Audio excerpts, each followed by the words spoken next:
Time again for the Drunk Tank, where the staff will rank recent films and games, some good, some lame. They'll talk about wow, work it in somehow. It's Drunk Tank. Gus puts up the podcast, and he always wears a frown. Jeff commentates in them whenever he's in town. Burnie tries his best to keep the group on track. Joel just laughs and sits in the back. Some people drop in by phone or by cars. They're not filler, they're just guest stars. It's the Drunk Tank. It's the Drunk Tank. Drunk Tank. Hey everyone, welcome to the Drunk Tank. Hey, who was that? I don't know his name. I think all he wrote on his email was Peter. I think we set a world record for least notes in a song. What was that, half? That's all. Half note. Was that being sung by a robot? Or I'm afraid robots are singing. That was the rarely known note as close to D. Well, it was it's close to A in my heart. Dear Lord. I always wonder, too, when people first listen, say like number 20 is the first podcast they listen to, and they hear that, they go, fuck, do I have to listen to that song every single week? And the answer is, no, you don't. You can, if you don't like it, you can submit your own song by sending it to podcast@roosterteeth.com. And if it's good enough, we'll play it, just like Peter's. There will be another horrible song for you to listen to next week. Peter the Android. No, we've had some good. No, what are you saying? Horrible? These are all great songs. I'm just going with the law of averages here. These are all way better than any song I could ever make myself. What was your favorite so far? The one we had last week was pretty good. I like last The week's Ouroboros one was good too. Bowls was good. Bowls was good. Teresa Box was good too. Let's say the bar is both high and low, and just leave it at that. Okay. It's an extreme one way or another. I'm going to shut down this computer over here because I don't want it to make too much noise. Oh, shit, yeah. Gavin, do you want to see how to shut down a computer? Because I know that you don't know how to do it. What are you trying to say, buddy? What I'm trying to say is every day when I come in here after you leave, it's literally like someone walks in and says, Gavin, let's go home. And he says, okay, and just stands up, like mid-keystroke, stands up and walks out. Monitors on. All the Xboxes are on. All the monitors for the Xboxes that's fucking are awesome. on. I can appreciate that. I Because have I'm a- normally the one giving Gavino a ride. So the less time it takes for him to get packed up and leave, the better. He's the anti-Matt. You don't fuck got around. You got people like Matt who sit around forever. Like, oh yeah, wait, one second. And then you got Gavino. Out the door. Yeah, when Gus wants to leave, it's like, right, I'm going to stop drinking whatever I'm drinking, put it down, leave straight away. He Yep. gets mad. It's like a crime scene. There's still the smoking gun, and ooh, the coffee cup is still warm. You know, It's But the like, thing- there was someone here working. The thing about a Mac, if I've got like 10 things open, I can't just press shutdown and walk away. I've got to wait there for it to go through everything and be like, oh, this has cancelled the shutdown. So is this. And it's like, fuck it. Does I'll the- sort no, it out I tomorrow. completely understand that because every night when I try and go home and I try and shut down, it's like a 45-minute procedure Yeah. just to like have everything power down. And You also, Joel, though, by the way, Joel is joining us in the podcast. Hey, I'm Gus. since when am I Fonzie? I'm Gavin Free. Who are you? I'm Jennifer Garner, Hey, he's Star. back. She's back. star of Alias. Boy, Star that- of 13 going on having 30. kids really does change the whole look, What's doesn't it? that? Hey, you try You're really not the same. staying married to Ben Affleck for this long and see how well you turn out. My beard is coming in nice and thick, though. Good. Has nothing to do with- You just don't wax anymore. You just let yourself go. You know, I used to watch her on Felicity, and then she was on Alias. She was like a totally different person on those shows. I didn't even know she was in Felicity. She was Noel's girlfriend on It's because Felicity. You know why I didn't know? glasses or something. Because I never fucking watched Felicity. You know what though? I'm totally redeemed on watching Felicity now though, because it was J.J. Abrams' first series. So now it's like, oh, look who was there at the beginning, Burnie. I'm still not interested. Yep, Not interested. fucking awesome. She was incredibly attractive. What's her name? Jennifer Garner or Kerry Russell? Carrie Russell. Kerry Russell is still very attractive. And there's a weird connection too. Her last movie that she was in with Nathan Fillion, who is the star of the upcoming blockbuster gaming hit Halo 3 ODST. That's right. What movie were they in together? They were in Waitress. Oh, yeah. Remember we talked about them with the Making director? pies, Yeah, pie, something. You're like the guy. I've never who sang the theme song. I'm for us guessing. today. I've never seen Waitress. I'm just trying to guess at what the song is. That was Jeff who would sing that all the time. I saw the. Speaking of Nathan Fillion, though, I saw the Halo 3 ODST Vidoc. I thought it was awesome. That was cool. The firefight one that just came out. Yeah. Yeah, it's really cool. They had some custom Sergeant Johnson talking into the camera stuff. Thought it was pretty cool. Yeah, it was neat. How do you- I also saw a Halo 3 ODST GameStop commercial that I enjoyed quite a bit. I saw that too. That also featured Sergeant Johnson. Yeah. Maybe not so many custom animations in that one though. Yeah, it was cool. It was a good time. Yeah, thank you. Props to whoever made that. Oh, thank you. Thank you. not sure who did that. Yeah, that was us. It's really cool when we get to work on commercials, and then Halo comes up in the rotation of release games, and we get to work on a Halo game for a television commercial. That's I was pretty fun. so glad I was here for that. Just so people know, that's the game you were talking about last week. That is the game I was talking that I had about to last censor week. a bunch of stuff out. Yeah. I usually just try not to say anything at all because you Yeah, never know what's we a get secret. into this loop as soon as we start talking about stuff. It's like I'm just not going to say anything Well, because Yeah, with those in particular, it's like you don't know what aspects have been talked about. So you just... yeah, right. I don't even want to cross a line. I don't mind talking about our stuff, but it's just like when it bleeds into other people's stuff, you got to be very careful. Forget it. I'd rather talk about the bag of trail mix. I'd rather... I'd rather complain about the bag of trail mix and whoever brought this hefty sack. Someone brought like a hefty sack of trail mix from the store. Speaking of the trail mix, I was asking Joel about this the other day. If you were to sit down, like it was a 4-pound bag of trail mix, if you were to sit down and eat that entire bag of trail mix, would you gain 4 pounds? Or would you gain more than 4 pounds? That's a really good question. Like, does your body convert it into fat, and do you gain more weight, or How can is you it gain- like is it even 1-to-1 ratio? Yeah, Yeah, no. that was endlessly fascinating to think about that. Or are you burning it off as you're eating it? I don't know. Like, But how could you gain more than exists? I'm sure because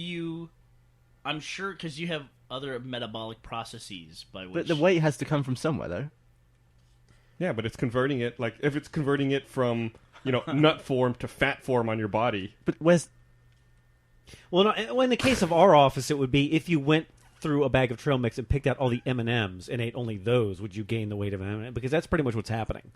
Except for Jeff. Jeff is the trooper. Jeff's been picking out and eating the raisins. I don't know anyone in the world who fucking does that. I wonder if you'd go through and pick out dried apricots. I hate fucking dried apricots in trail mix. I wonder if you would eat those. I'm pretty sure this is how the swine flu started, was a big open communal bag of trail mix hanging out in an office for 3 weeks. You Just know- sitting there, open, the cat's walking over it, sticking his foot in there, thinking it's a kitty litter. It's terrible. Do you And then know- we eat it. Do you know whose problem it is? You know who caused this problem? It's Matt.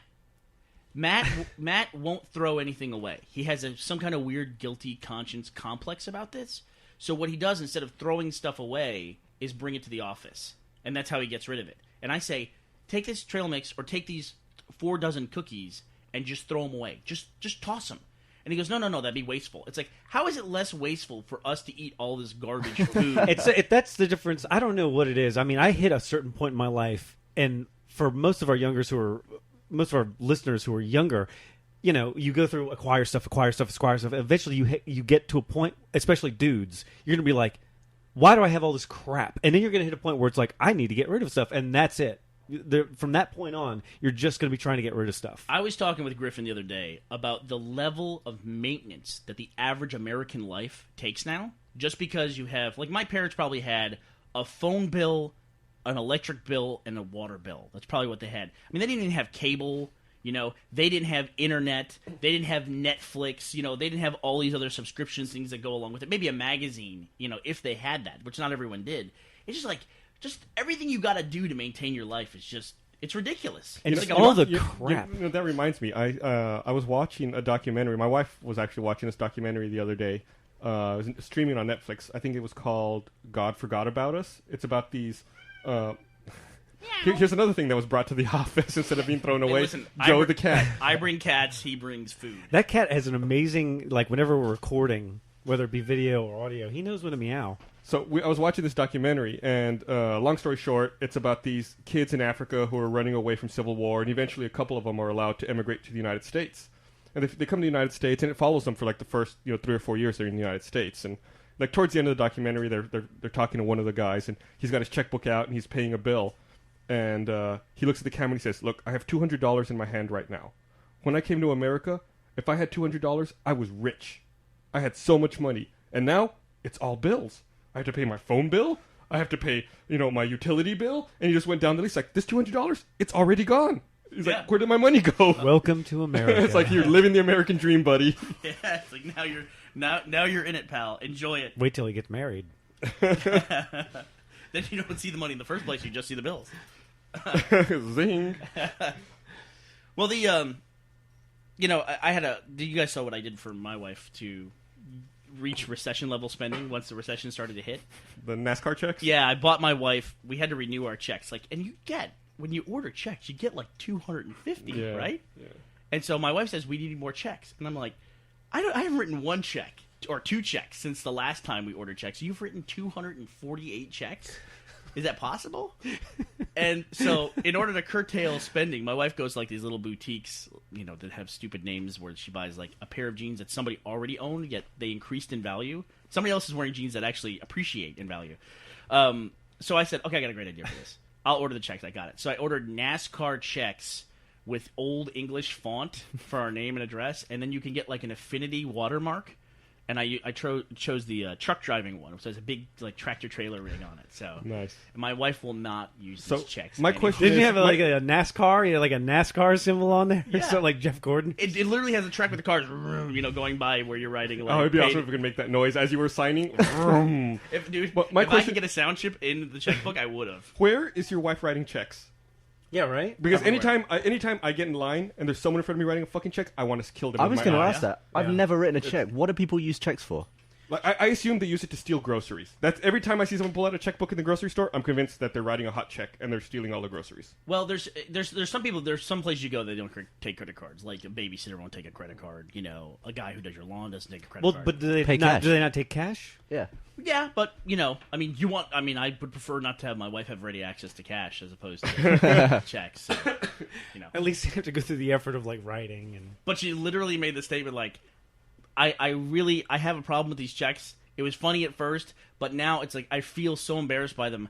I can't use them anywhere except where I need to use them. Wow, What is you that? must have had a huge feeling of satisfaction. Did the banner drop behind you saying "Mission accomplished"? You're like, yeah. That's like confetti's falling. that's what like an orgasm is in marriage, right? Yeah, pretty much. That's as close as you get. Oh God. gross. I don't want to get too much into married suburban life, but how's your house going, buddy? Yeah, right. Awful. I'm still living in that crappy extended stay motel with no internet up in Cedar Park, but we're hoping to move into our kitchen Friday. Move into your kitchen? Yeah. What does that mean? I'll be sleeping on an inflatable mattress in my kitchen. You're going to be like a frozen turkey. Yes. Well, if you have to Wow. pick a room, that's probably the one you want. Hopefully No. our kitchen and bathroom will be ready by Friday, and we'll. No, because What do you mean, no? Because there's restaurants. Get the bedroom, right? Or do you have a bathroom? No, hopefully the kitchen and the bathroom will be ready. You don't want to on live in the Friday. bathroom, for God's sakes, Bernie. That's definitely not what you want. You're pissing in the sink. Hey, it works. It's pipes, right? It's all pipes. It all All lives in the pipes. same place. Yeah, it all ends up in the sewer somewhere. But we'll be eventually. Well, I'll be living in that house until my wife burns it down. All right. Are you going to have a housewarming party? Yeah, it's scheduled for Q1 2010. Sweet. Well, listen, I just want to say this. If you need a place to stay, this goes on longer than you thought. If you come to the point where you absolutely, positively need a place where you need to stay, I can ask around for you. That's cool. The cops come by about every night to our motel, and they say the same thing to me. They offer me a great spot, like at 6th and I-35. Oh, really? Yeah. Why are you here, sir? How long have you been in this hotel? They speaking of which, they called me the other day. The motel called me. We were shooting a live action short, and my phone rang. I didn't pick it up, and they left a voicemail saying, "Hello, Mr. Sorola. We see you're staying with us for 9 days. Our file on you is incomplete. We were calling to see what your company name is and what your business here is. Please call us back." I was like, "What the fuck is this?" Well, they Yeah. need to know that kind of I thing. If you don't know. stay, I didn't call them back. What they're saying is we don't want you living here. It's probably what they're saying. but it's all business for them. Why do they care? But they advertise a monthly rate. You know, Yeah. This is the kind of place where people have set up shop and are living. I think I don't know why. I don't know why they don't want me living there, but they'll let all the day labor dudes live there and like live 6 to a room. Oh, Maybe is that part true? of the contract is that you have to deal drugs and they get a percentage. If you're maybe. not doing it and not buying into that system, then The cops haven't been to So- that Sorola room. This hotel is not like an extended stay business hotel. It's like it's like a bastard child of the extended stay family. we on your last night there we should have a party. I'm all for that. Let's not. I'm all for that. Let's not. What? You don't have like a deposit or anything like that, right? It's a scary ass place. Dude, I knew a guy that when I was in high school, he wrecked his car and it was getting fixed, and he got a rental car. It was embarrassing and sad to look back at what we did to that rental car. Like, did you know if you can drive like up to 30 to 35 miles in reverse in a car? Yeah, you can go full speed in reverse. In a Ford Escort, yeah. And then you can throw it to drive. And you know what the car does? It spins in a Oh circle. my god! Yeah. Jeez, that sounds. That's like the equivalent of a car heart attack. Yeah, pretty That's like much. giving the car like a Where did you stroke. Where do you go Christ. to do that? I worked at a sandwich shop, a sub shop, and it was a Blimpie. I don't know if have you guys ever heard of Blimpie? Yeah. Yeah, I worked at a Blimpie, and he worked there with me, and we would do it behind, the alleyway that runs behind You do the it in shopping an centers. alley Behind so no one Blimpie. would see. Secret. Pretty much. I mean, we knew what we were doing was not behind the Blimpie. nice. There was that whole thing that Bam Margera did too, where he lit a rental car on fire. Was that on Jackass? No, I think that was on Or it was on like CKY. Or yeah, it was on one of called. his videos. Yeah. Yeah, they lit the radio on fire, and then it ended up spreading and catching the whole car on fire. It's really interesting that where Jackass came from. It came from that CKY group, and then what was the group on the West Coast? The Big Brother Skate Magazine or something Oh, like I don't that? know. Jeff should be here to talk about this, but the Jackass was like two groups from the East Coast and the West Coast that came together to make stuff, and they called it Jackass. To break destroy stuff. Yeah, Yeah, there's very little creation going on. to make destruction. How about that?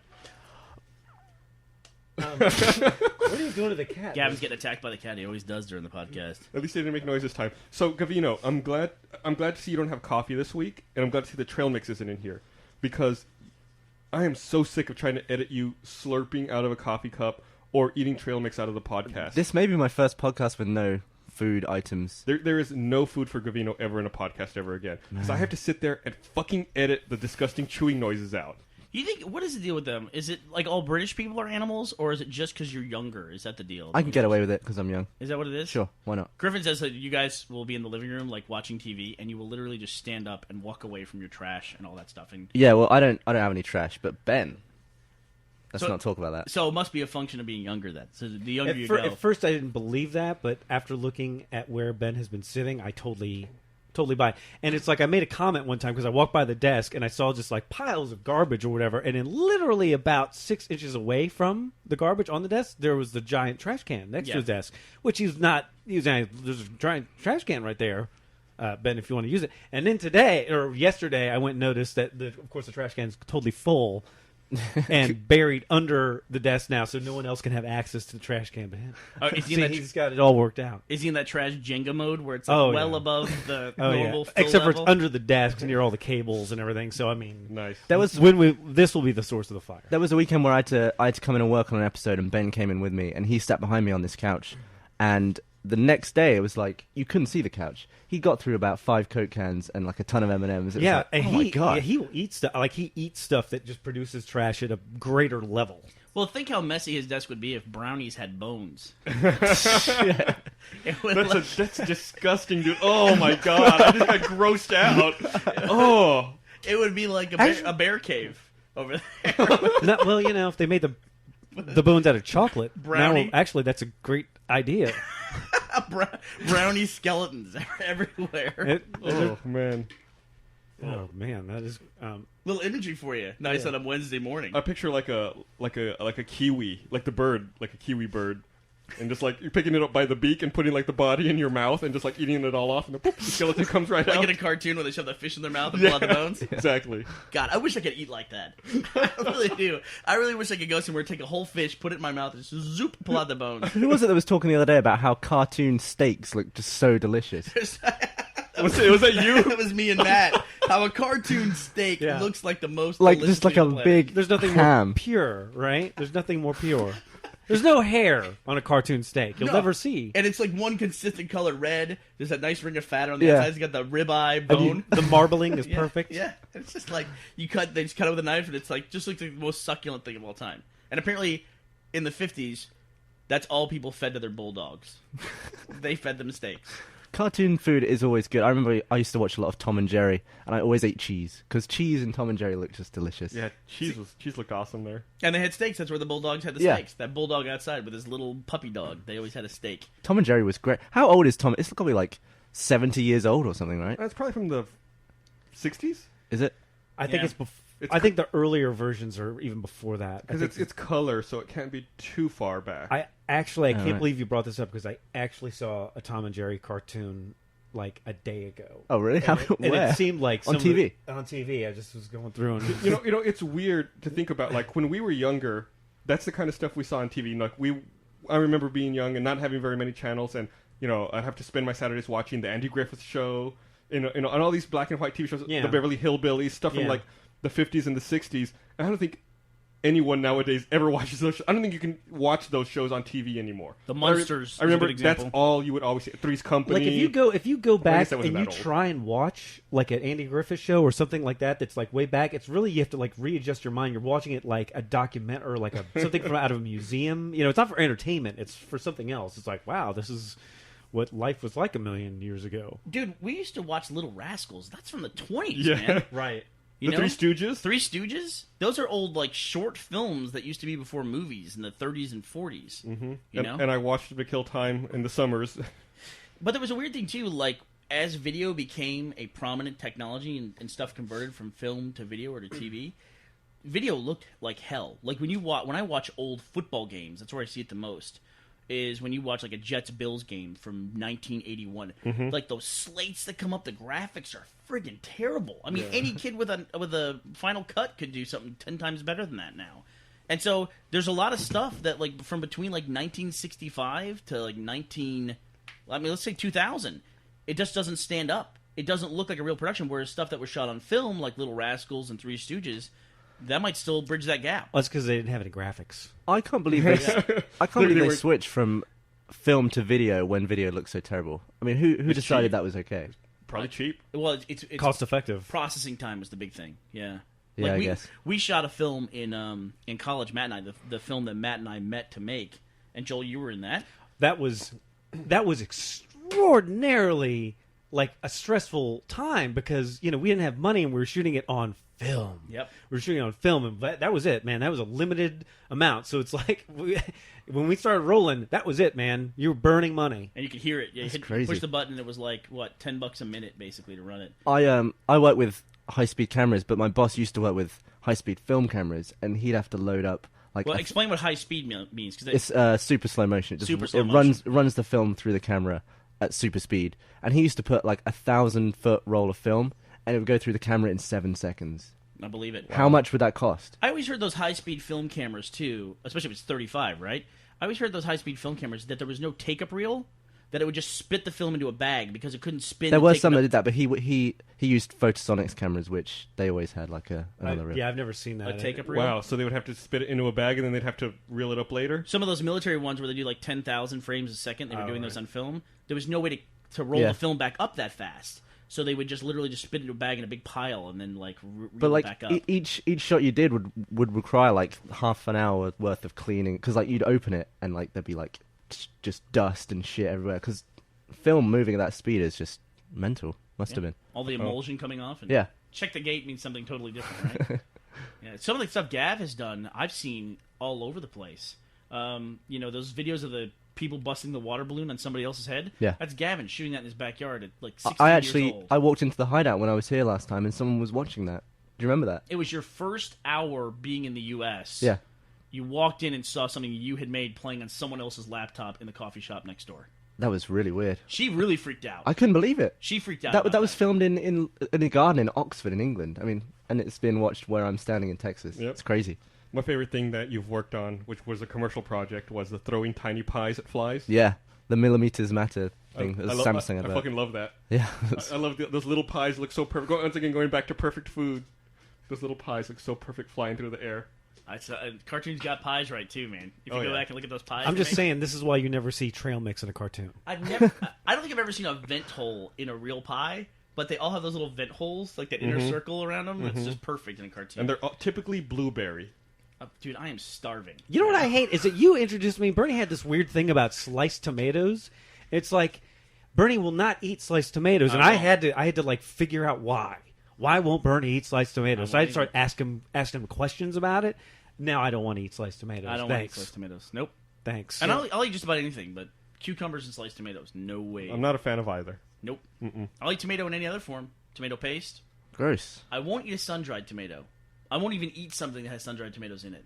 You can't pick those out. That sun-dried flavor gets all over everything. I don't know what exactly that is. Dead photons. It's like, people really like raisins. Let's make a raisin out of a tomato. You know? So waiting for like raisin bananas. What is the difference between a raisin and a sultana? And a what? I don't even know what that is. Seriously? Okay. A never mind. sultana? Yeah. What is You know, that? we're like a- inventing the best dieting program in the world, where we'll just start bashing food and how gross it is. Or And we'll build up imaginary food like cartoon steaks. Or like sultana. All that you want. You're like, wow, this hamburger tastes like shit. The one in Tom and Jerry was way better. We can draw ourselves as cartoons eating cartoon food to satisfy that. That'd be good. Get Luke on that straight away. I like to envision that all my pets think of me as like just the waist down too, like in the cartoons. Like I'm just my pants and my socks. I That's think it. Tom and Jerry got in a lot of trouble for racism. Whenever they showed humans, it was always like that black lady who you only saw from the legs down. Yeah, and she'd have the stereotypical like black voice. you have to wonder if there's a couple of those cartoons that like just sort of don't get shown. Yeah, They're there vault are. somewhere, If you look know? them up on YouTube, you can see there's a lot of like Looney Tunes that are like forbidden. The other day, it's funny you say that. Jeff had Millie here in the office, and she was just watching like Looney Tunes and like clicking through it on YouTube. And then I walked by the desk where she was, and she was like halfway through like a forbidden, never to be watched again Looney Tunes. You know, like characters are in blackface. Like, whoa, let's find something else for you here, Millie. As reference, Tom and Jerry ran from 1940 to 1958. So. Wow, it's even earlier than I thought. Yeah. And you can see like the library for those shorts, those cartoon shorts, getting smaller and smaller, just because what's PC changes over the years. What's acceptable is is narrowing. You know, the violence of the cartoons is ridiculous too. I mean, like shoving a dynamite stick in somebody's mouth and lighting it. Yeah. You know, I mean that gets bad. There's some Disney stuff like that too. There's a scene that was cut, a centaur scene that was removed from Fantasia. I think they reframed it, right? And then zoomed it in. So it's actually clearly a lower quality shot in the middle of all this stuff where they removed an insensitive centaur character. But you can easily find it online. Yeah. You know, I still don't YouTube. get that whole film, that whole movie. I just don't get. You know, where it's just like, Dude, there's some people that they go crazy for that, you know? There's some people that are big into music theory, and they love... I mean, the first half an hour of Fantasia is like a musical educational lecture. Have you watched it recently? yeah, Yeah. right. Where it's it has the formula for everything that I consider bad, like it combining like live action with animation, which is that almost never works. Well, Who Framed Roger Rabbit? Classic that movie. was a good. You're right. That was an Bob excellent Hoskins. movie. That was an excellent movie, but Pete's Dragon. Pete's Dragon? Pete's Dragon. You guys, Oh, Pete's Dragon. You guys remember Pete's Dragon? Oh, yeah. all I remember is that it sucked. No, I don't remember. Everybody's always made a big deal about Who Framed Roger Rabbit being the first mix of live action and cartoon. Oh, not and at all. I just remember Pete's Dragon. It was the Clearly. best mix. It was Yeah. done really well. And it still holds up. It still holds up. Yeah. If you go back and watch Who Framed Roger Rabbit, you can go back and watch Like that when today. he's handcuffed to him and like strangling. It looks great, man. Yeah. And when was that movie made? 90s, 80s, 90s. Late Late 80s. 80s, Late I 80s, think. yeah. Yeah, That late was a 80s. great movie. That was a great movie. You know, there's a cool clip that's online right now, which is 100 years of visual effects for inspiration. And it's not 100 clips. It just goes over some of the best visual effects stuff in the last 100 years. And there's stuff from very, very early on that's really cool. Like there's one from I think Great Train Robbery that was just this amazing scene of people walking across the street with these cars all around them. And Who Framed Roger Rabbit was in there because it holds up well.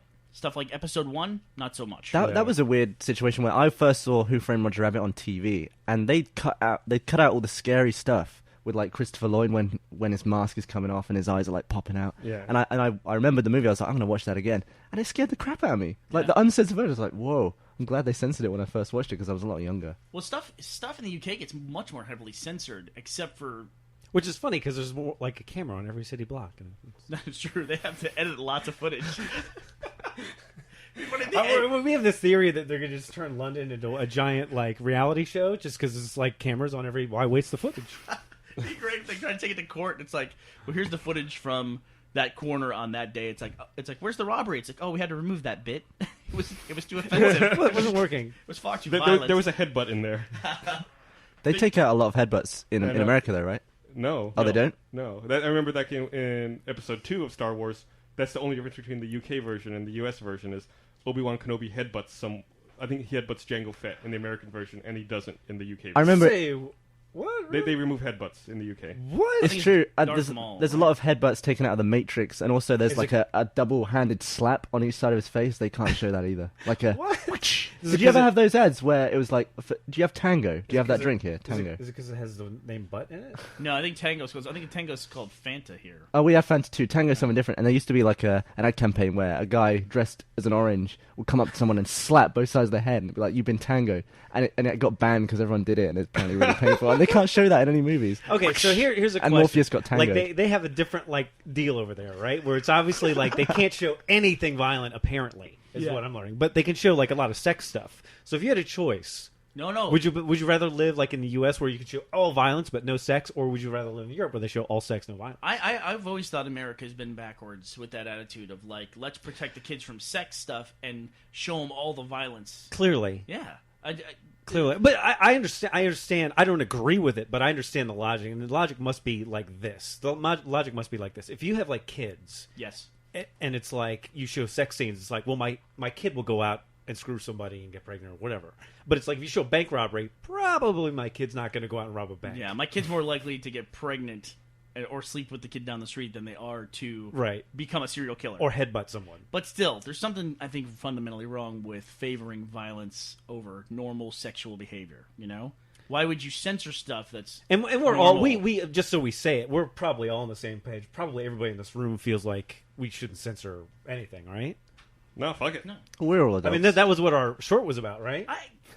I don't know. I mean, I could make a lot of arguments for censoring some super violent stuff. No, I but really could. but generally, generally you're probably more liberal than what is in terms of censoring what is, right? Well, I don't think that I would want kids to watch everything. My parents, when I was a kid, they saw that I clearly loved this movie Star Wars because I was old enough to see it in the theaters, and they're like, "God, he talks about the Star Wars thing all the time. He loves the sci-fi stuff. Well, this is something he's interested in. There's a new movie coming out. It looks like Star Wars. Let's take him to see it." It was Alien.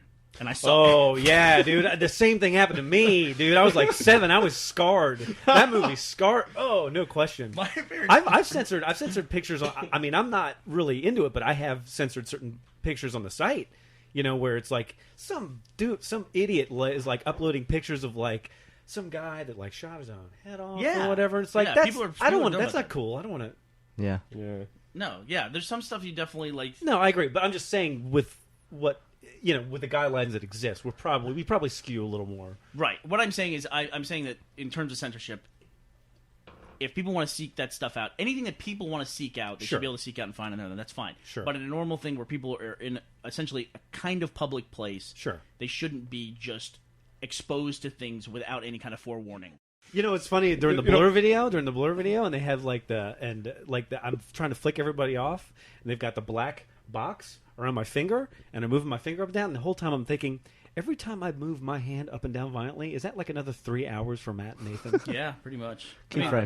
Some of that tracking stuff they can do a little bit easier. I mean, that they don't have to really worry about that looking like it's supposed to be in the shot, but yeah. It was like we were talking about combining animation and live action. That scene in The Simpsons, that was the first time where they have the three like the rendered individual Homers. Like, I feel like this is a very I can't remember what he says. Well, in District 9, that's what District 9 is. It is an exercise in tracking, where tracking is in visual effects where you insert a CG element, and you have to make it look like it's still in the shot even when the camera moves or when characters, up the camera. You have to make it look stable in the shot. And Gav, what do you always look at? You said you always look at feet, right? For tracking? Yeah. Episode 1's got some bad tracking stuff in it. Like Star Wars. Yeah, Star Wars Episode 1, where it starts to swim a little bit when, like a robot stops in front of somebody or something like that. But, yeah, District 9, I don't know how they did that stuff. Like how they keep that spaceship in the sky when they're going past trees on a truck with a camera mounted that's bobbing everywhere. Shaking about all over It's the a place. fantastic look. Did everyone in this room love District 9, right? You didn't? I did not love District 9. I was disappointed. I was expecting more. You probably had it built up too much. I had it built up too much. I mean, visually, I thought the visual effects were awesome, but I thought the story was a little... Yeah, I love the way it looked. All those shots, not just like visual effects, but some of the camera work. When the camera was pointing backwards up the gun, you were telling me about this, Bernie, when you saw it. I was kind of excited to see that in the movie, where it's just up the gun at their faces while they're walking around. I love that kind of stuff. But yeah, but that totally stands out in the movie. I mean, it's like, why is that? That shot is so different from everything else around it. You know? What specify the shot you're talking about? Oh, they mounted a gun on the end of the camera, pointed back at the guy, so he's like walking which in you crouch can't mode. do in a commercial, by the way, which I've learned. No, it's not that. It's literally like looking back up the barrel of the gun. Oh, down Yeah. at the target. No, No. at the person No, holding at it. the person Because holding when the you were describing it to me, I figured the camera would be sitting on the gun, and you just see like his hand, but you could see the barrel of the gun, and you couldn't see how the camera was attached to the gun, which I thought was great. Yeah, but how is that? How does like that right there? That moment when you're sitting in a movie and you're thinking about how is the camera? The moment I think camera, I hate it.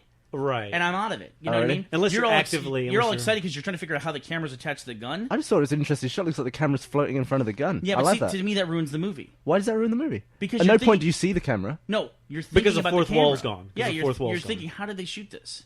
And that's part of the. I think that about you're like approaching it from a different view, though. You know. Yeah, yours is like an educational exercise. I mean, I enjoyed the shot, and then afterwards I was like, huh, looked good because you couldn't see how the camera was attached. I can totally suspend disbelief in a movie. Like, I can watch Tom Cruise or read about him in a tabloid or something like that all day, hear crazy stuff about him, watch a stupid interview with him, go to a movie, 2 minutes in, he's the character. Okay. A total suspension there- of disbelief for me. I can do that. Is there ever a time like if the fourth wall does get broken, what breaks it? That would be an example. That gunshot, I was like, why did they do that? It's like all of a sudden there's a shot on the end of the gun that doesn't look natural with the rest of the scene, and that ruins it for me. Like all of a sudden I'm thinking about the director and thinking about choices that too people much. make. Yeah, Heavy-handed. Yeah. I think about that constantly when I'm watching movies. Fight, fight. I mean, I don't know what to say. I mean, I just like to suspend disbelief and watch the story. But you're a filmmaker. You have background making a. Do you not watch movies and think, wow, that was I watch awesome? them in two different modes. You posted. So you watch them twice. I don't do that in the theater. What you're talking about, I don't do that in the You theater. I posted. can't that, help it. You posted that journal about Avatar, and I had not seen a single thing about Avatar. And you posted the journal with the trailer. Yeah. And you had a point to that, and it was like the first half of the Avatar trailer, I was like, this is great, and it hit a certain point in the trailer, and man, it started going downhill fast for What'd me. Everybody, what did you guys think about the Avatar trailer? I did not like it. Did you have the same experience? Did you like the? It was the point where, at first I was like, this is awesome, until, like, I guess the dude in the wheelchair gets put in the blue alien body, and he says, this is awesome. And I was like, Gone. that's it. That's it. That's right. it. Totally. I actually didn't Totally. like because in the beginning you see the blue guy in the tank, and you can see that it's obviously a real model or something. It's not CG, and then it just like there's a snap and it's CG, and I hate it when you can see the sudden jump between live and CG. I bet. Like, and it happened in the Matrix. with- Like animation, live action. Right, but in the Matrix, in the Burley Brawl, you can see like there's all these guys being Smith, and you can see they're all there and they're all like choreographing, and then it's like wham, and it's like this, and it's all CG from now on out. It's like it's just so obvious, and I hate that. I bet the dude in the tank in the Avatar trailer was also CG though. I bet it was all CG. Seriously, it looked like it was there. I bet- It looked totally different to when he was standing up and walking I around. bet it was CG. Really? Oh, you might be right. To me, the whole thing looked like Final Fantasy 2. The whole thing looked like a Final Fantasy. It looked like Yeah. a Cavity Creeps Crest commercial at one point to me. With those guys, I mean, they looked terrible.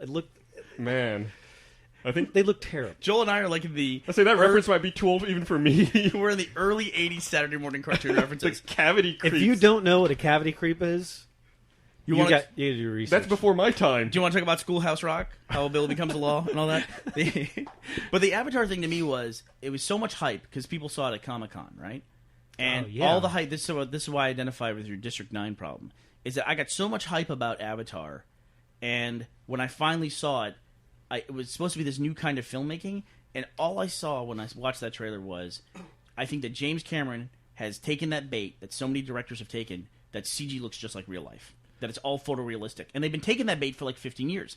The Wachowskis took it with Matrix. Yeah. They did the first Matrix right, and then all of a sudden said, CG's photorealistic, we can get away with anything. If we just put it on screen, it looks perfect. And it just doesn't. It just doesn't. The problem I started having was even before I saw the Avatar trailer. You know, I talked to several people who've seen like 25 minutes of Avatar, and independently of each other, they've all said the same thing. It's just like Fern Gully. I've heard that yeah. too. Fern Gully. What Every is Fern person who Gully? sees it, it's like an animated movie from the early 90s about like indigenous animals in the rainforest trying Yeah. to protect the rainforest from like encroaching civilization. and man has technology and tanks. yeah, and, and, then and the fact that every person has said that is like, no, I'm out. yeah, I'm totally with you. Yeah. The first person was Count 3D who said, it's like Ferngully meets Pocahontas in space. And I was like, what the fuck have you been drinking? That's horrible. Sorry, Count 3D. Hit out you like that. I don't want any of those things to meet each other anywhere, much less in space. But the thing about it to me, too, is like you watch that. I mean, I bet after all of you have watched that trailer, I bet we could all sit down and write the screenplay. Oh, yeah, right? Yeah, I mean, you know how that story's going to end. It's like, here's a guy in a wheelchair. It's right. He gets part of a military program that's progressive. And then he falls in love and learns the truth of what, you know. Right, God, he sees that, look, maybe humans are the bad guys here. I gotta reevaluate this. Yeah, exactly. It's like District 9. Yeah.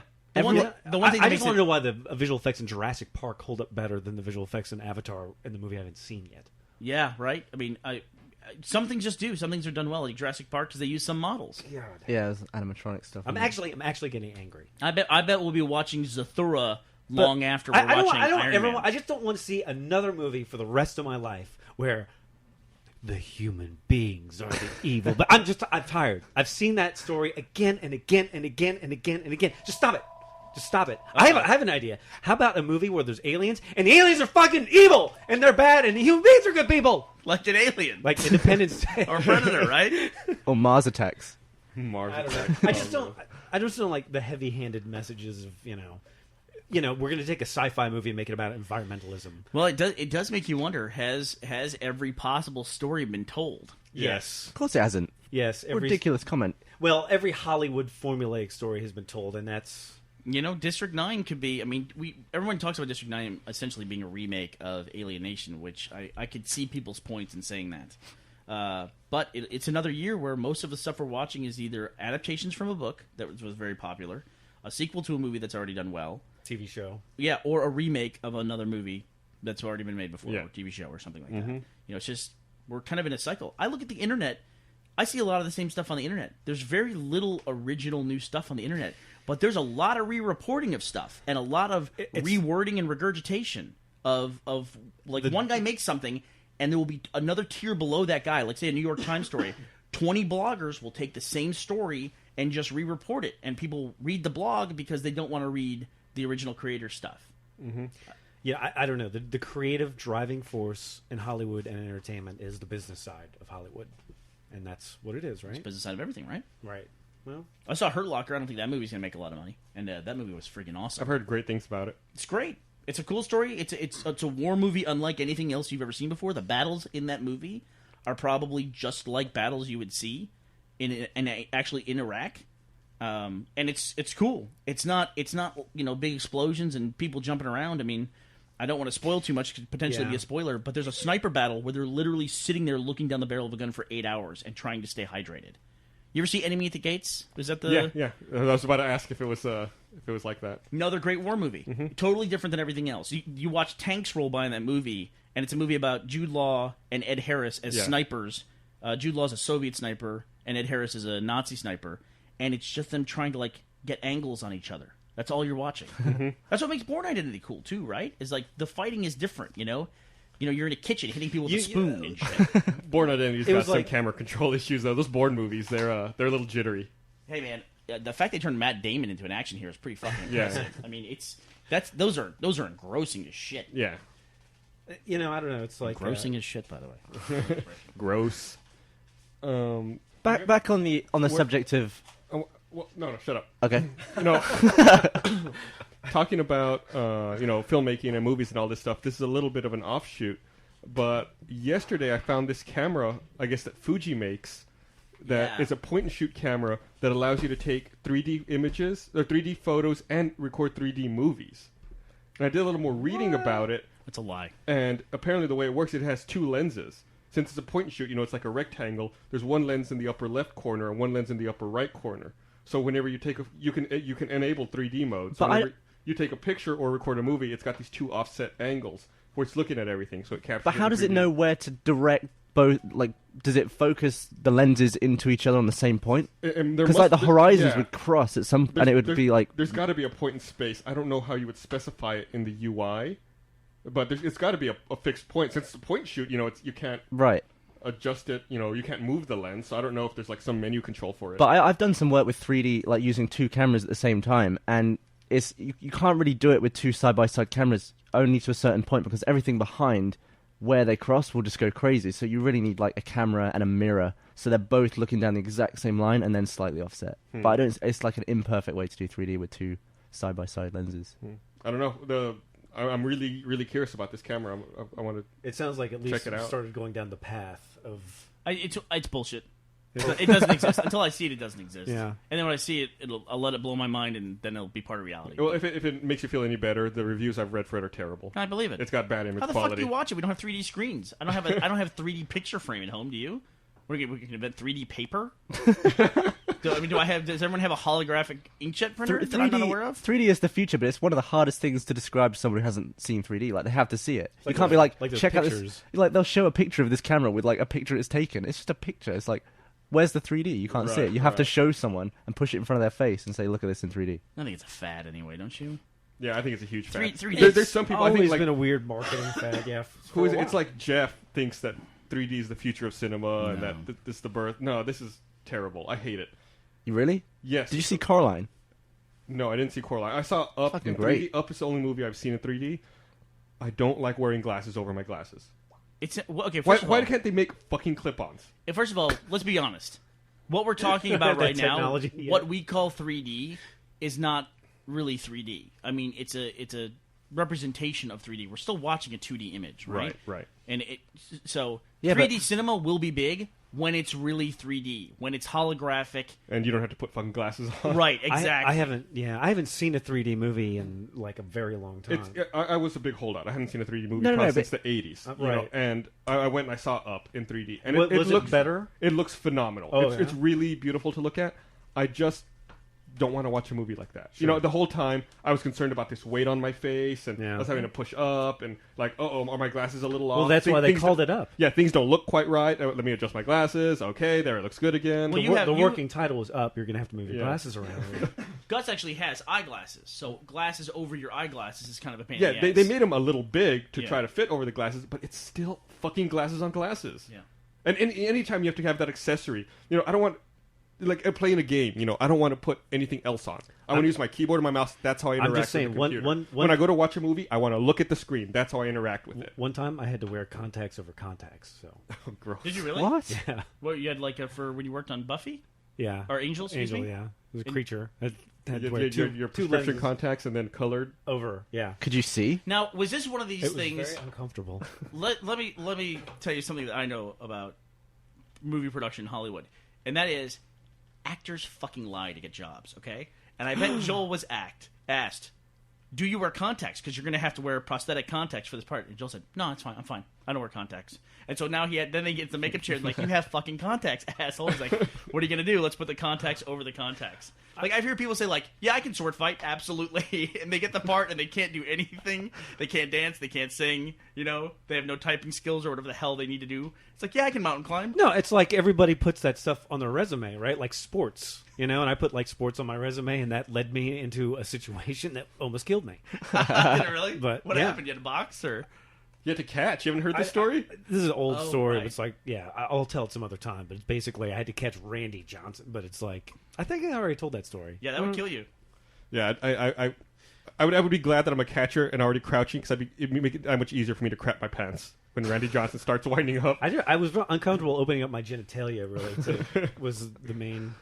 And let's be honest, catchers are not real athletes, right? I mean, we can all Dude, agree on that. anything that requires you to have to like screw your knees over to like, you know, I mean, to me that's like, I'd rather, I don't know. I want to make a point about Gus's accessory thing here before we get off of our 1 minute that we spend on sports on the podcast. How about that fucking unassisted triple play that killed the Mets? That was awesome. 18th in history? That's awesome. So here's a lesson. If you're in the major leagues and you got a guy in first and a guy in second, and there's no outs, just hit out to the outfield. Don't hit into unassisted triple play. You will go down the record. Don't hit up the forever. middle. Don't hit up the middle. Period.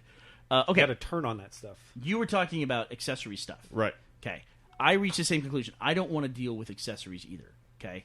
I don't like that. Natal kind of that's coming out for the 360 has me hopeful and a little worried because it seems like it removes all accessories, yet it itself is an accessory, right? And It's one that you don't have to find, though. It's always just sitting there. You don't have to look for it behind the couch. So far. This is going to be the legacy of the Wii. The Wii now you can't just play a game. Every game has like an add-on, or like they've added this 1-to-1 controller nub that goes on the back, and the nunchuck. I went to go play Wii Sports Resort the other day, and like I had to unplug stuff to go from one mini game to the next. Yeah, that is a beatdown. Yeah, it's a total beatdown. I don't want to do that. I don't want to unplug the nunchuck to play one game and then plug it back into the Especially for a game on the Wii, where like it's going to take you longer to prep for the game than to play the game. And that's true. I should time it. When you turn on your Wii, the Wii seems so simple. You have to press like the button 18 times before you actually get to a game. Like they're simple games in Wii Sports, like bowling. But to get to them... Yeah, it's like A, forget A, it. warning, A, another warning, A, don't swing your controller, I got it, A, now hit A and B to sync your controller. And now they have this thing with the 1-to-1 controller where you set it down on a flat surface, and that's how it syncs. Then you have to unstrap yourself and set down your thing, then pick it back up, then hit A, then pick your profile, then hit A, then confirm that you're right-handed still, like in case you change dexterities between the last time you played Wii. Then you hit start, and then you're almost ready to go. Just hearing that is just... That's awful. I should really time how many times you have to press awful. A from starting up the thing to getting into it. God, and it's such a weird thing because like the Tony Hawk game when they showed that at like E3 where it's like the board. Oh right. Like the gameplay of that seems so appealing to me. But seriously? It's like, oh God, yeah. If it works, but man, I do not want to spend a half an hour calibrating and blah blah blah. This is from Joystick. Okay. Nintendo patents football controller. Looks like a football. So your Wii Mote fits inside of the football, so you can. See, they've gone. This is it. They've gone over the deep end. This is crazy. So it's like once they've tapped that. Oh, we can make extra money with every game. No. I mean, to play Punch Out now, you literally have 3 controllers. You have the Wii Fit board, the Wii Fit Wiimote, and then you have the nunchuck. And don't make a controller the shape of a football because that thing's going through the front of my TV screen. Yeah. It's got a handle on it. See, it's got this handle on it. How am I not going to throw that into my TV? Look, you can see here, or too. punch it into the TV. You can see by the patent, it's one controller, but it's got 4 different parts of the diagram. So there's 4 different controllers in this one controller. Wow. For one game? Yeah, for one game. Presumably so you can throw all 4 through your TV. Talking about punting that controller into my TV made me think about this. Have you all heard about the problem at the Cowboys' new stadium? No. No one's heard about this? No, but I want to hear this. Yeah, I'm dying. They've got that giant TV that stretches from like the 20 Oh, yeah, they're hit. People are punting into the TV. The TVs interfere. Like they played a game against the Titans the other day, and like the Titans punter hit the TV, and they're like, "What the fuck?" That's right. Yeah, they have to raise it. So now Jerry Jones has to pay millions of dollars to raise the TV up because so the TV is in the middle of the field, like at a NBA game. Yeah, it's like hanging down from the center. I thought it was like on the sides. No, it stretches from like the 20-yard line to the 20-yard line. Oh, is that how they did that? Yeah. Is it double-sided then? Yes. Oh, okay. Wow, that's Holy crazy. Crap, dude. Yeah. You should see the video. It's funny because I thought like they have like a bar at the stadium where it's like a big bar, and in one of the walls at the bar is like a big glass wall, and on the other side of the glass wall is like where the players have to go to do their interviews after the game. So it's like the players are like cattle. So you can sit there at the bar and watch the poor. They had this in the Dallas Stars arena where there's a bar downstairs where you can watch the players like grow between point A and point B. The best version of that is a couple years ago I saw the White Sox play up at Comiskey. I think it's called U.S. Cellular now. Uh-huh. There's a bar out there where the away team's bullpen is. Nice. So you can go out there and sit by the bullpen while they're warming up and just start fucking yelling at them and heckling them. Get all the drunk fans. Perfect. Yeah. When are we going to get to the point where they have like a glass wall at like the urinals in the showers? Just watch. Hey, they're being paid. Those athletes are being paid. That's true. They got to deal with our shit. That's right. I think I'm probably the only one here who's excited about it, but the World of Warcraft next expansion is supposed to come out next year. I wish Jeff was here to talk about it with me. That's going to give you a whole year to talk about it. I'll talk about it with you for a second. I don't like that they're doing it because here's what I understand. Does it come with you accessories? Can correct me where I'm wrong. Okay. They're taking the original continents, which I consider to be basically World of Warcraft, the 2 main continents, and they are destroying them and changing them outright. Yes. And making them entirely new spaces. Yes. Will you ever be able to access the original ones? No. I don't like that. See, there's a lot of people like that. Ever since the first expansion of World of Warcraft, there's been a big group of people who have asked Blizzard repeatedly for just a vanilla WoW server. Yeah. It's just original WoW untouched. This new expansion is going to be almost like a reboot of the first 60 levels. It's intended so if you've played through the game a million times, it's a totally new, leveling experience, new zones, new everything. That seems like if it ain't broke, don't fix it. I mean, yeah, can they just add on? They could keep adding on. I've always felt like, well, I shouldn't say always. I've felt recently as the expansions come out, like that Azeroth itself had fallen behind. Sure. Technology-wise. And it didn't mesh with the rest of everything else they were doing. So I'm glad to see them retrofitting it and bringing up their entire game to the same playing field. But they're aesthetically changing. Like, won't some areas be underwater and stuff like that? Yeah, some stuff's going to be pretty fucked up. Which is cool. I've played the game countless hours. I'm sick of seeing it over and over. I'm glad to see a change. And I guess you could say that there will always be people who have the community will keep a historical record of it. Mm-hmm. It's just kind of frustrating that the one thing virtual spaces have over the real world is they don't change. And I was watching Slacker the other day, and that's from 1991 and was filmed in Austin. And it was kind of depressing to see how much Austin had changed in less than 20 years. Mm-hmm. And it's kind of like, the nice thing about WoW is you can go back. You can just kind of like step into the familiar. But I guess, that's part of the benefit of being a long-time subscriber is that you'll be able to say, oh, I was here back when. It's funny you say that because I think it was WoW.com or Joystick. No, it was WoW.com. The other day had an image gallery up of like places to go before the expansion. It's like every player needs to go see these things because they were not going to be the same anymore. And good idea. Yeah, it was like it had screenshots of everything and talked about where they were. And... that's the kind of thing too. It's like it seems like there's no coolness associated really with, like, the internet's very obsessed with being first, but like there's other stuff, like if you were a Yankees fan forever, or you were at X game, it's just not there. It's just not there. Like the video game culture hasn't gotten up to the point yet. I think where it's going to be. Yeah, it's going to be a long time before. If it does, it's going to be a long time before it does. It's funny. You're right. I mean, there's no coolness. And other people have tried this now. Like even the new Xbox 360 update, they had that tenure thing where it says how long you've been a member of Xbox Live. And I know there's a marketing part to that where it's like, oh, well, let's keep you going. You've been here for 7 years. Why not be here for 13, But I'm about to hit 7 because I was a beta tester for Xbox Live. And I don't know that people care about that number. You know what I mean? I really wonder, why did they put it up there? Like, what are they hoping to foster with I think that? it's pretty interesting to see how long people have been around. You do? Yeah. Or had that particular account? Yeah, it's like now whenever I look at someone's... There are some you want to know if you're playing the... some like fly-by-night hacker account who's only been on Xbox Live for 30 minutes. Now, hey, that would be cool if you could say, I don't want to be joined up with anybody who's got an account less than a year. You know what? I mean, like... That would be cool. See, now that would be a That's cool a great function. idea. Thanks, dude. I should sell it. Yeah, I mean, you'd have a hard time finding games, but yeah, if they build in tenure, I mean, that's one of the coolest things that I could see using. I mean, avatars and stuff like that are kind of neat, but I only care about them for people on my friends list more than anything else. I think it just hasn't been around long enough. I think it just needs to be around longer. I mean, like the NFL, when the NFL started, it wasn't... Yeah, but it's like the NFL hasn't changed, too. Like, that's the thing about video games. No, but in the beginning, how many viewers were there for Super Bowl II, versus now? Right. And if you could say I was at the first Super Bowl, right, it would be, wow, you went to the first Super Bowl. That's really interesting. It just... It just hasn't been around long enough, I think. Like, are you at all... I mean, do you guys at all care that I was a beta tester for the original live service? No, not at all. But I it's like, do. I know there are... Yeah, there I know are... you do. know why I do. I know you do. Why is that? I have a memory card they gave me. It's a special edition orange memory card. It's for the original Xbox. Xbox. You can't even use it Like anymore. the ones that went in the top of the controller. Yeah. Yeah. And it's orange and clear. Bernie got in the beta like 2 weeks before I did. He got the fucking memory card. I didn't. You got a memory card, a headset, a T-shirt, like all this stuff, and I just got into the beta. I didn't get anything. I was wondering why you both had a 6. Like you're the only 6s on my friends list, both of you. Yeah, it was Gus. It's one of the things I could lord over Gus is my orange memory card. God, that fucking memory card.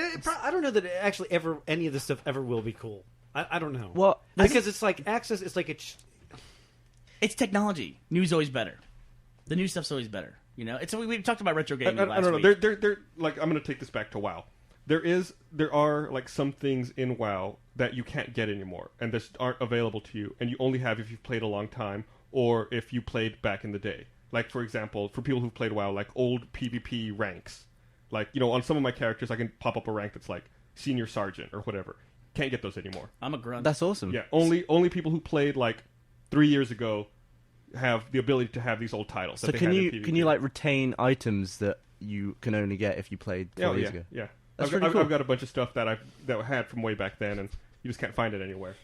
And like achievements are a good thing to do that. Like I wonder if like people will appreciate in 5 years that I finished the orange box on 360 and how freaking difficult that was. I know you do. I am so jealous of your 100% in orange box. I've got, I think, 92 out of 90. How many achievements were there? I got 90. There was 99 achievements. I think I'm missing 4 or 5. Yeah, it's probably 4. Such a good game. It's so ridiculous the conversation we're having right now. No, I know, but it's like these things are built into the system. They should provide a more customization for you. We're actually having a conversation about why it's not cool. It's like, well, my level 7 no.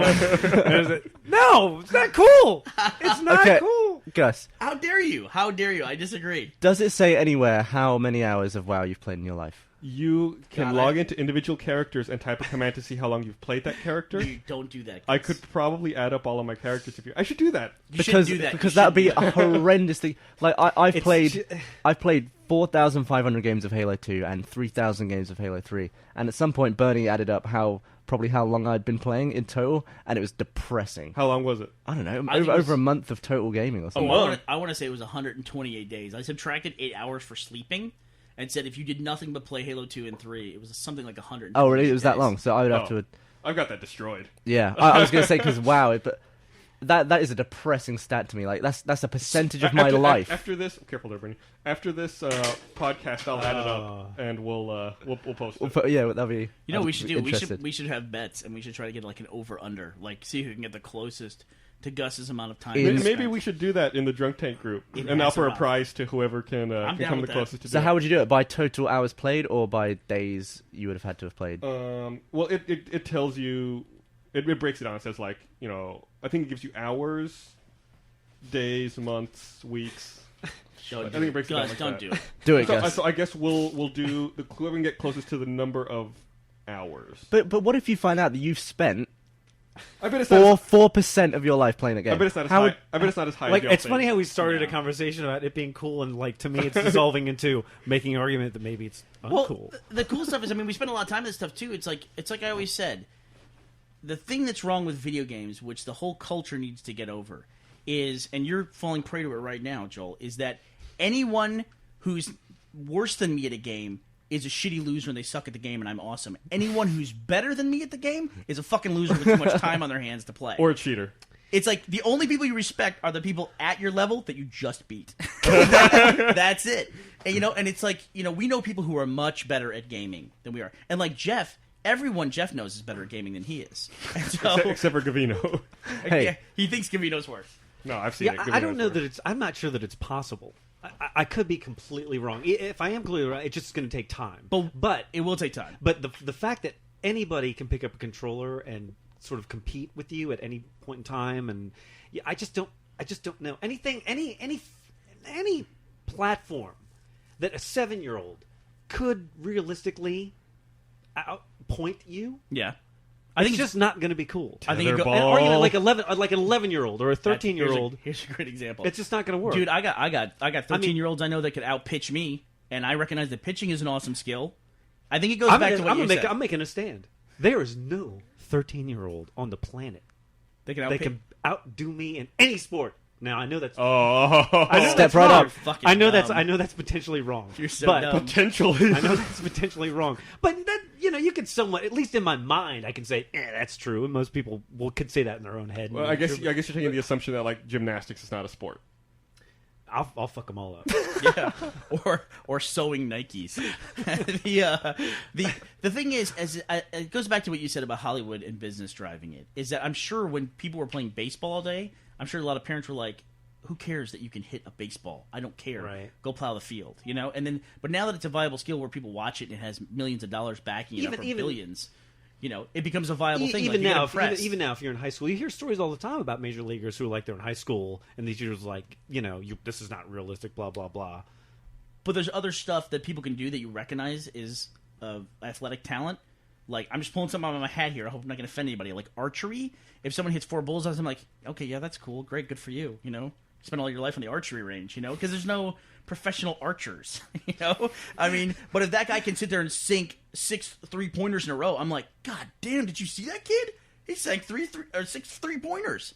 But it's You not know, applicable to everything. It's funny. It's like basically we're coming to a definition where it's like it has to have a big bankroll of money behind it. What I'm saying is like that's what, Otherwise, it's not cool. and it begs the question: is it legitimate because there's a lot of money behind it, or does it make a lot of money because it's legitimate? You know, in our society, if it doesn't have the marketing dollar behind it, think about it. Here we go. Joel's theories on It's true, marketing right? money. Here we go. Come here, kitty.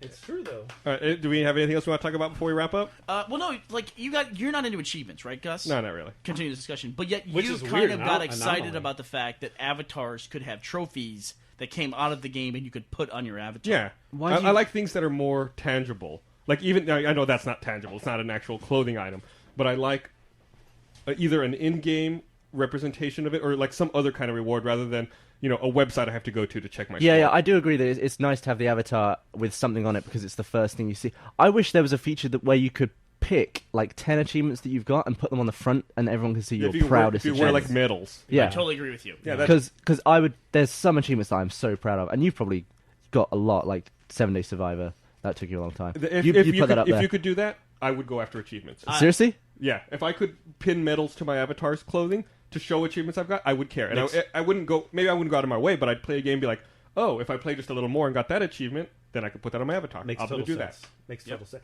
Something that's super accessible for everyone to like immediately recognize. Yeah, I can't. I don't want to have to say, oh, did you see my achievement? No. Go check Xbox.com, look up my username, You know what? and then look for this game, I have it right and then now. look for the Are you achievement, ready? and I'll show you. I have it right now. I have the total package. You ready? Hit me. You take it's just like Halo, where now we're all based on the number of achievement points you have. You're a certain level. Mm-hmm. Like in other words, if you have 10,000 points, you're level 1. If you're 20,000 points, you're level 2. Well, they even have If the you're thing 30, now. level 3. With And it- it's the clear, accessible. Everyone immediately understands it. I'm so passionate.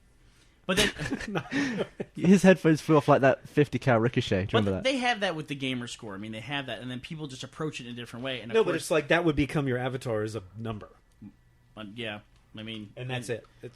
It's funny though. It's like it's one of those weird things too. Is like anytime because games aren't perfect, right? Anytime you make something like that, people figure out a way to game it, and then it invalidates it for everybody. Yeah, Right. Yeah. The thing is about whenever you see someone and you view their profile on your Xbox, you'll see a gamer score, you'll see the star rating. None of that means anything. Like Nope. anyone can have any gamer score. It doesn't mean they're good. It means they've played games where there's easy to get gamer score. If you just saw the top 10 achievements that they got, you'd be like, you'd look at their thing, and the first thing you'd see would be, holy shit, this guy's awesome. And you could actually tell whether someone was good or not. Because at the moment you can't at all. But like the stuff that I would like to put up, like they'd have to give you a long list of things to choose to put up. Like I have 46 completed games, 46 100% games. That's awesome. Yeah, that's. I have which is a lot 4. more. Do you really have 4? I have 4. Yeah, and But so, you play a lot of arcade games. But listen, here we go with this fucking discussion. An arcade game, the 100% arcade game, takes just as much effort as No, it does that's for not true. a lot of retail games. Yes, it is true. I disagree. I mean, with you that. get less. guys- No. I completely disagree I with agree that. with you that you get No, less it's throwaway achievements, crazy. like do something really easy, but it's still only 12 achievements. You know what we should do? Only Let's have an 12. achievement race where you pick a retail game for me and I pick an arcade game for you. What? And we No, do that. that's not going to settle anything. Let's do That's that. no, Let's see no, who no. finishes When it you first. start going down the super specific, there's No, I don't think there'd be. There's no fair There's balance. no argument here. He's absolutely right. Do you know why you should count them or they should equally count? But Or you why it can't. matters? There's less points. There's less achievements. I don't know how you could count them. Because everyone has access to the same ones. Are you telling me it took you? What are your completed games that you have? Name a few. Hitman, Blood Money, Uh-huh. Oblivion was one, but that got DLC, so I don't have that You anymore. have some of the hardest ones, that's why. You can't. No, it's true. You can't compare like Jeff- Fallout or Oblivion. Are you calling me Jeff? No, Jeff has Avatar. You could get that in 4 minutes. Yeah, because it's the combo Well, one. no, Yeah, right? but you're picking a generally- bad one. We could pick bad arcade games you'd get in 4 minutes also. Well, the problem- Yeah, I Right, could say yeah, I could say do Trials you HD. You can't disagree. Right. Generally speaking, it's Yeah, easier. I think you're the lone wolf on this one, Bernie. No, you think your Marble Blast Ultra, completing that, was harder, or excuse me, was easier than, say, doing... Dude, some of these was- games, it's like, forget hard. It's just like you just have to go through just the amount of time you have to commit to some of the stuff. It's ridiculous. Like Assassin's Creed, I have to collect all those freaking flags over the freaking place. I got all that. Even have if you that go to one. Google, and you get a map, and you go, okay, this is where all the flags are. It still takes for freaking ever to walk around it's a freaking map satisfying. forever picking up freaking flags. Well, let me give you an example. Since you're picking Assassin's Creed, let me give you another example of an arcade one. There's one called Heavy Weapon that I have done. And that's a game where you just it's like a Robotron shooting kind of style game, which all arcades were for a while. You have to go through the first 11 levels without dying. Any argument you make is not going to carry any water because You're it's crazy. a specific argument. I've played so many arcade You keep games. drawing these like super specific I agree with you. things. No, that's a random middle of the road one. I agree with you that there are arcade games where it's just as hard. And But as time moves forward, that's becoming more and more the case. But no. Some of my most impossible retail games are ones that I've done. If there's an impossible achievement in an arcade game, I don't give it any hope. I really don't. I'm more ready to abandon an arcade look game. at what's the game we've been playing? Like Battlefield, right? Yeah. The 200 points? Come on, dude. You do that in like 2 days. You do that in like No. a day. Battlefield? No, you play gotta play a lot of 100 100 matches. It'll take that one will take a few days of That's grinding. 1,500 minutes. Okay, what, 3 days? Yeah, I mean that it's still pretty easy. How long did Halo 3 take you? I haven't gotten all the ones in Halo 3. I'm not a big achievement You guy. seriously don't? What, even before DLC, you didn't get 1,000 points? I think I'm at 950 or That's something like terrible. that. I'm not, It's Halo 3, man. I'm not a It's good. Halo 3. I'm not as good. I'm not a But good game. I've got You should 100% Castle Crashers and then talk to me. We had pretty much everyone I know, when Halo 3 came out, it was the race to 1,000 points. You did it. I know you were like trying to get the last overkill. And He was cheating. But Never. I remember. But I as remember soon- seeing you at a party. Never. as At a soon party as the before DLC came game out, was released. Before the game was released.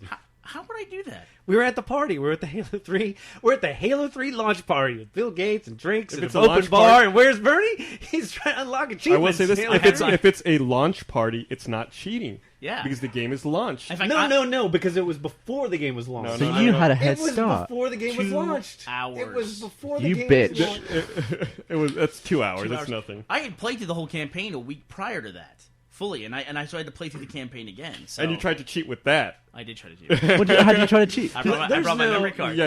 already- Luckily, Xbox Live profiles don't work on PartnerNet. Well, no. When I asked Bungie, I said, "Is there any chance I could start unlocking achievements?" And they said, "Yeah, I don't think so." And plus, I didn't want backlash at the time from like, Oh, you would have gotten some shit. "Oh, dude, yeah, it would have been bad." It's like, "Oh, look at Rooster Teeth, he gets special treatment because you fucking achievement." So I didn't do that. But who was the first in the office Listen. to get 1,000 points? It was you, right? It was Bernie. Dude, I don't know. It was Bernie. You know, I like stuff that people do with their achievements that are really cool. Like Nico. Nico has an Xbox Live account. He has 1,000 points in Halo 3, and he has 1,000 total gamer score Has he still never got for anything his else? profile. That's it. He's never unlocked a single achievement in any other game. That's pretty. I like stuff like that. I remember Jericho. We were playing Graw, and it was the hour-long survive one where you had to defend that spot for an hour. That was the only achievement she had in that game. For so long, that's like the hardest one. She had the And hardest just achievement that in the game. achievement and nothing else. Yeah. I want to do that in every game. Just get one achievement that's the hardest. But it goes back to too. I'm going to really defend. I think unlocking arcade games and counting them 100%. I'm totally fine with that. I'd also be fine with the breakdown. How do you feel separately about between it. getting 100% in the game and then the game releases DLC and it takes that game away I from you? hate that. And you're no longer 100%. I think they should separate between achievements. I think Sony does something that Microsoft doesn't. That's better, and it's very rare that I'll say that. They give you a trophy for completing the game. Yeah, everyone's on the same page about that. You mean for Yeah. 100% all the other ones? 100% the retail game. Okay. Then you get what's would- called a it platinum would- trophy. it'd Like be- I would have a platinum in orange And box. how easy would that be to do, That's awesome. right? And then they just make a separate for the downloadable content. Just make a separate, category. Or just more achievements. You don't need Yeah. another trophy for that. Because it's like Fallout put out 5 extra DLCs. They might put out more. They might not. They've said no, but we'll see. Yeah, they said no, but Yeah, like when I did 100% on Oblivion, I was like, whew, I sold it after that. I didn't wanted to play again, but now I've got a partially completed game. It's like 70% done or it something. sucks. They take And it that's away so from you. lame. I'll tell you the one that did that to me on was BioShock. I 100%ed BioShock, and then they put out this extra achievement without DLC. They put out this That was extra good. achievement. It's just frustrating to me that they kind of don't know. I don't know. I shouldn't even go down this path, but it's like they don't know their own culture. It's so obvious. Well, like you don't everybody. think it's cool, so we're not. Well, no, but I mean, come on, right? If I see it, Jesus, Yeah, I mean, BioShock was bad because they just don't you? It was the cannot same take- game, and they said now go through it again without ever dying once on the hardest level. It's like I'm not going to do that. I'm Yeah. just not going to do that. Yeah. And so now I have a What, and game that was an achievement? that was 1,100. Like they put out the first 1,000, and then all of a sudden they came up with this another 100 points without any DLC. It's like they're that took it to undermining- it's 11. like Oh, they're- that's weird. I didn't know you could do that. It's like undermining your own currency. As far as I know, you can't. It's like they just forgot something. It's like, oh, we're going to do these. Let's do them, and then just put them out for no reason. Well, there's a reason. I mean, it's let's make some more money. It's probably, but it was no DLC. I don't know. Yeah, there's no DLC. It was just extra nothing achievements they attached just to threw it. in later. That's Exactly really weird. right. So hurtful. Bizarre. It's one of those things too. It's one of the places that I'm obsessive about achievements. I don't care about the score. I don't care any of that. Score means nothing. I just want 100% the game. Right. That's it, or get the hardest achievement in the game, or something like that.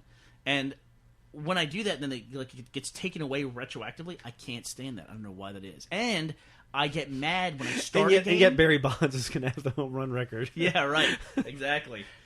I get mad when I start a game and then I get to an achievement that is very clearly unattainable, or I'm not going to attain it, and it's a broken achievement essentially. What? So and it puts you off playing the rest of the game. Yeah, it's like, well, now I don't want to finish it because I know I'm not going to get level 10 in Grand Theft Auto, and I know I'm not going to get 10,000 kills in Gears of War. I would easily any day rather have like 47 out of 50 achievements than like 20 something. I'd still go all the way, even if I knew there was some I couldn't get. Oh, really? Yeah. I won't even get the dumb achievements where there's one in Superman Returns where you have to fly 10,000 miles. I completed the whole game and I had 2,500. And the way most people get that achievement is by putting rubber bands around their controller Right. and letting them fly in a circle all night. Right. And I'm not going to do that either. Why not? I'd rather not have those lame achievements. Do you have that achievement for cheating? No, I don't. Oh, you don't? That's No. pretty good. I don't have that one either. I like negative That's achievements. what I'm talking about. I hate stuff that's just like, consume a bunch of time for no reason. Exactly. I I really hate time-based achievements. Like there was one in Viva Pinata I didn't have for a long time that was play Viva Pinata for 50 hours. Did you have everything else except that? I did. So it showed that I got all the other achievements in less than 50 hours. That in itself is like, so now I'm just going to let the game run to get the last achievement. What I did is better than that, but it's more impressive to not have that, and but have everything else. There are some other achievements that are inherently really bad. Like they didn't make it to the final version, but remember that Turok game that was going to come out where they had achievements for team killing? Yes. And there was a huge backlash, and that ended up getting removed before the final version. I do like time-based ones that make you, like in GTA there was one for completing it in under 30 hours. Is that right? Yep. But for me, that totally ruined the game. I rushed through that game. I was like, I've got to do it. I don't want to have to play this again in under 30 hours. I did it in 19. So I could have easily fucked around and done a few side missions, but it ruined the game for me. Because I was playing it in a rush. I mean, it's a good achievement. It's a nice one to have, but I think it destroyed the game for me. But there are some where you'd think it would destroy the game, like Half-Life 2 Episode 1, where you have to do it with firing one bullet, and the bullet you fire is to shoot a lock off a door. Right. That's totally fine. It's still fun when you do that, and it doesn't ruin the game, which is odd. Yeah, it's a challenge. Yeah. It's like in Half-Life 2, they had a lot of great achievements in there. The one where you had to carry the gnome all the way Oh, that through was the a game. bitch. That's the opposite. That fucking ruined Episode 2. That was a slut. I lost that fucker so many times. Like, at one point, I dropped off a ledge, and he was there, and I was like, I can't reach him. I can't do anything to get him. He was just off the ledge above my head, and I had to replay. I lost 2 hours. Oh, man. Because I didn't save enough. I saved so much. Yeah. All right. Well, we should definitely wrap up. Okay. I'm sorry, guys. Anything else before we wrap up today? I'm good. All right. Well, if we end up doing this WoW contest, I'll post details about it with the podcast. So thanks for listening. Bye, guys. Thanks. Bye.